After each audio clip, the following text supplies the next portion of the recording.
Bienvenue dans ma rubrique numéro 11 de Le souffle du changement. Aujourd'hui, je vais vous parler d'un sujet qui me préoccupe, comme il doit vous préoccuper tous, c'est l'avenir des migrants et le fait que ce phénomène de migration, ces personnes qui fuient la misère ou des régimes dictatoriaux, ou simplement le fait qu'ils soient soutien de famille, qu'ils aient besoin d'aller gagner leur vie, des familles qui sont persécutées aussi, qui sont des réfugiés politiques, qui font partie de cette catégorie de réfugiés politiques. Il y en a de plus en plus. Il y en a de plus en plus et l'actualité relate de moins en moins ces faits. Il y a une semaine, in fine, un reportage qui a été fait dans le nord de la France. Pourquoi ? Parce qu'il y avait des migrants qui étaient en train d'embarquer et en train de se délester de tous leurs avoirs, leurs sacs à dos, afin de pouvoir tenir sur une barque devant une plage où se trouvaient des touristes. Et c'est en fait ça qui a été relaté. C'est cette différence. Et, euh, et limite cette indifférence. À un moment donné, il y a des enfants qui ont failli se noyer, il y a un jeune adolescent qui est allé les sauver. Euh, voilà. Ça ne se passe pas qu'en France, sur les bords de la mer du Nord, que ce soit à Dunkerque, à Boulogne, même à Ardelot qui est une ville très huppée, à côté du Touquet-Paris-Plage. Ça se passe aussi près des États-Unis, puisque aux USA, des personnes qui venaient d'Haïti ont été interpellées et sauvées en pleine mer il y a moins d'un an de ça. Voilà, donc c'est la question qu'il faut se poser, c'est pourquoi rien n'est mis en place pour aider ces personnes qui sont désespérées, ces personnes qui souvent s'endettent pour donner aux passeurs de l'argent afin qu'ils puissent arriver d'une manière sécurisée sur un territoire, dans des pays, dans des continents dans lesquels ils ne sont pas vraiment attendus, accueillis, et analyser d'où vient ce désespoir, cette envie de partir. On leur dit que l'herbe est plus verte ailleurs, et tout l'argent qui est envoyé pour le développement à ces pays, souvent, évidemment, est dilapidé par les personnes au pouvoir. Pourquoi ça m'interpelle ? Et ça m'a interpellé depuis pas mal d'années. C'est parce que je ne sais pas si vous vous souvenez, le corps de ce petit enfant qui avait échoué, qui s'appelait Elan, dans les années 2016-2017. J'avais écrit évidemment un poème en hommage à ce petit ange. Je vais vous le lire. Mais 8 ans après, on en est au même point. Il y a des morts. Il y a toujours la même misère. Et ce que je vois entre l'Ukraine, les Palestiniens qui se font massacrer par Israël, et ces guerres qui sont pas fratricides mais presque, puisque voilà, je le rappelle, les Palestiniens sont des sémites, donc ils ne peuvent pas être antisémites. Il va falloir aussi cesser d'utiliser des expressions qui ont été galvaudées et colportées et utilisées à des desseins pour masquer un racisme anti-juif qui existait en Allemagne, puisque cette expression antisémite a été utilisée et créée par quelqu'un qui était raciste anti-juif, mais qui était totalement inculte, la preuve.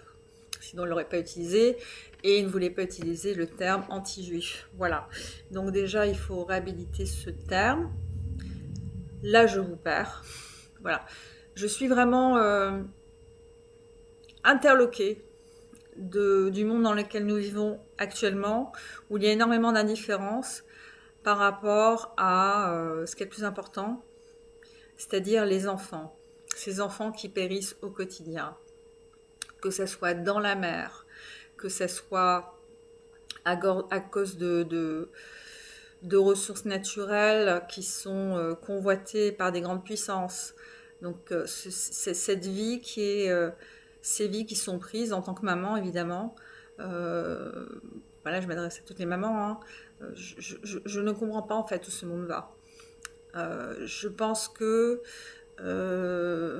nous vivons dans un monde où il y a des pertes de valeur qui sont aussi abyssinales que les gouffres que l'on peut trouver dans certains pays et que les faces invisibles des icebergs ne nous seront jamais révélées puisque ces faces-là ne sont connues que des grands de ce monde, entre guillemets grands, parce que très clairement, pour avoir un comportement aussi vénal, méchant, ne pas vouloir aider des pays qui sont en désespérance, hein, qui manquent de ressources économiques, ne pas dénoncer les dictatures, ne pas dénoncer le détournement de fonds que des œuvres de bienfaisance et des ONG envoient à des pays, notamment en Afrique.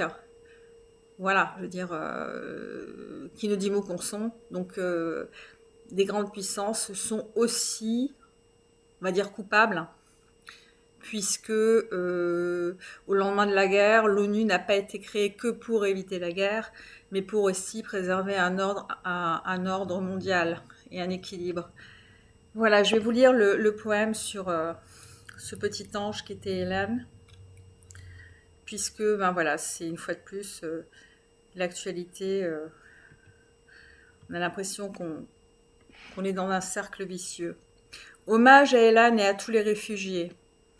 En cette nuit aux profondeurs abyssiniennes, l'océan venait caresser sa rive langoureusement, comme pour inviter les quelques pêcheurs restants à venir chercher leur maigre pitance quotidienne. Aziz attendait derrière les pauvres embarcations de fortune, qu'il trouvait quant à lui sublime et fort opportune, tel un petit canard seul, trempé et tapi dans la nuit, qu'on vienne le chercher pour enfin partir rejoindre un autre pays. Les pères des villages s'étaient cotisés, leurs fils devaient fuir cette misère et les trop nombreuses guerres que leur pays avait minées.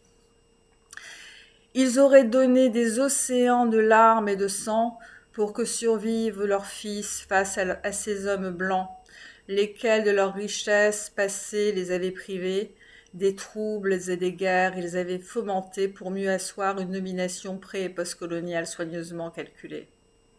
Aziz, qui comme un petit canard transi de froid et de faim grelotté, attendait avec son grand frère caché le signal de cette liberté financée. Aziz qui ne savait pas encore qu'un jour libre, il deviendrait pour son peuple un symbole de protestation, un témoin de son temps. Une corne de brume retentit, appelant les quelques centaines d'élus qui avaient pu rassembler les milliers d'euros pour ce voyage périlleux devant l'embarcation précaire. Les embarqués tombaient des nues. Les passeurs sans scrupules les avaient trompés, les êtres véreux. Enfants, femmes,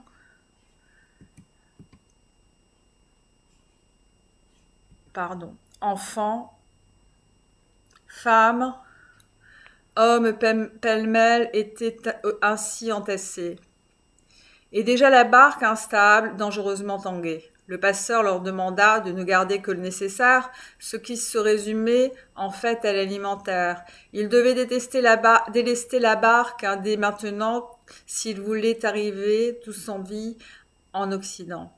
Ils partirent en sachant que peut-être pas de retour il n'y aurait, que soit ils réussiraient, soit la mer les engloutirait. Après plusieurs heures, le détroit de la mer devint immense. Les flots se soulevèrent et se firent de plus en plus intenses. Les avides de liberté, les mers par l'avenir de leurs ouailles préoccupées, croyait encore en un mirage d'un au-delà où régnait la liberté. Tapis au fond, Aziz observait une femme offrant à un bébé un sein dénutri. Le bébé pleurait et délirait tant l'absence d'eau se faisait sentir ici. Une lame de fond soudain souleva la chaloupe qui prit son envol. Les mamans priaient en silence, croyant devenir folles. Aziz se taisait, il savait qu'ils allaient peut-être tous ensemble sombrer, un peu comme la peinture de ce radeau qu'il aimait dans son livre de chevet. Des flots rageurs les mettaient en danger, venant sans cesse leur rappeler ô combien leur situation flirtait doucement encore avec plus de précarité.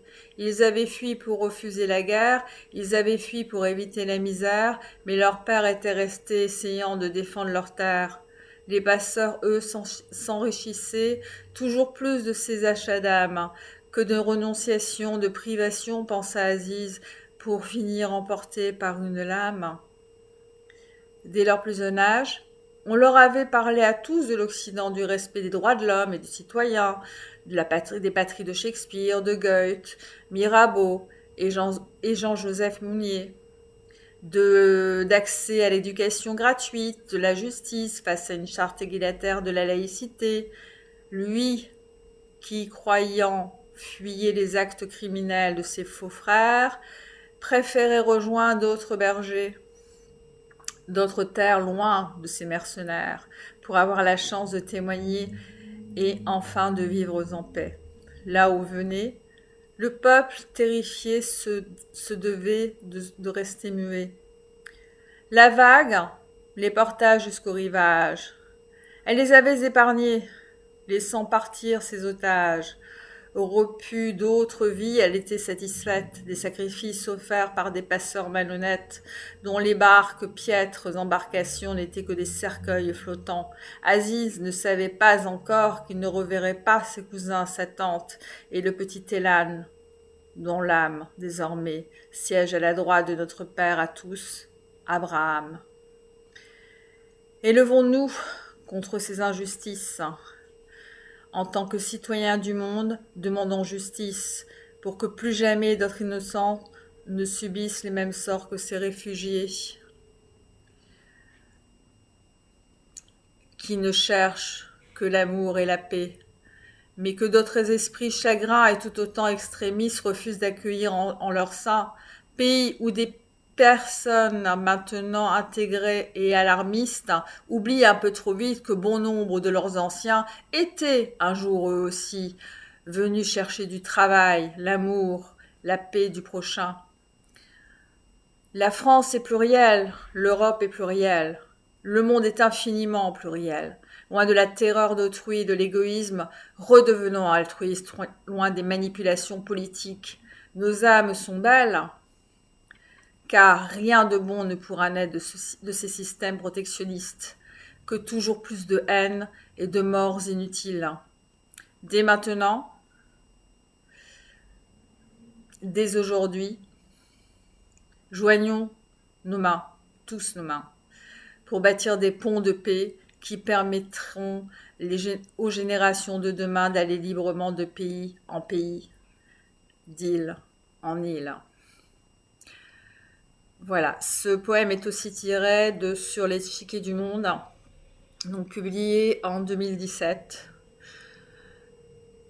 Voilà, j'eusse aimé que les choses changent.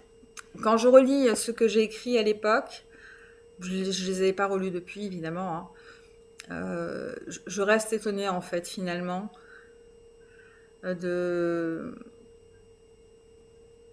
du côté actuel en fait. Ça reste malheureusement d'une actualité brûlante et de la profondeur que